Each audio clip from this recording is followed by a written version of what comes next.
Okay, let's move on to the last segment of voice leading that we'll look at this week. So far we've looked at voice leading between chords that are a fifth apart or a fourth apart. We've looked at voice leading between chords that are a second apart. Now let's look at voice leading between chords that are a third apart. Now, let's do something very quickly.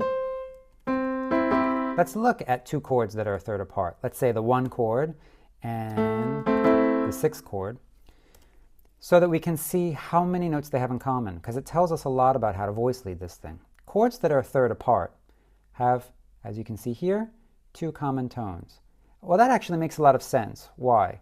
Well, all triads are built of a series of thirds, right? All 7th chords are built of a series of thirds. So if you move the chord by a third, you're going to get 2 notes the same, as you see here. We can move this up to here, and we see the same thing. Now we have the 3rd and the 5th being the root and the 3rd here. Okay, easy enough. So what does that mean for voice leading? Well, it means with chords that are a third apart, or what we call chords that have a mediant relationship to each other, mediant meaning a third, that we're going to generally keep the common tones and we're going to voice lead everything else. Actually, I want to go back and show.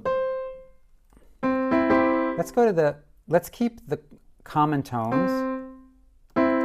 And then if we're going to an A minor chord, the 6th chord here, what do we have to change? We have to do that. So let's actually sort of come up with a set of rules just by looking at this. What do? We keep common tones, and then the other note we move by step, because here we see that all we need to do is move by a step to get to the next chord tone.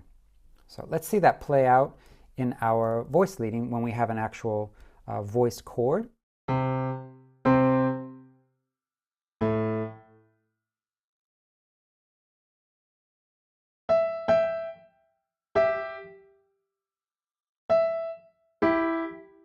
Okay, so here we have a C major chord and has a closed structure.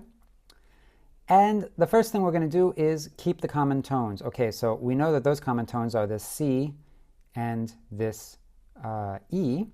We've moved the bass already, right, because we're only dealing with root position chords here, so that's fine. So let's keep the C and E. And then this G we need to move by step up to the A. Oops. And there you have it. There's the voice leading for the 1 chord going to the 6th chord. Okay, let's try the same thing then with an open structure chord.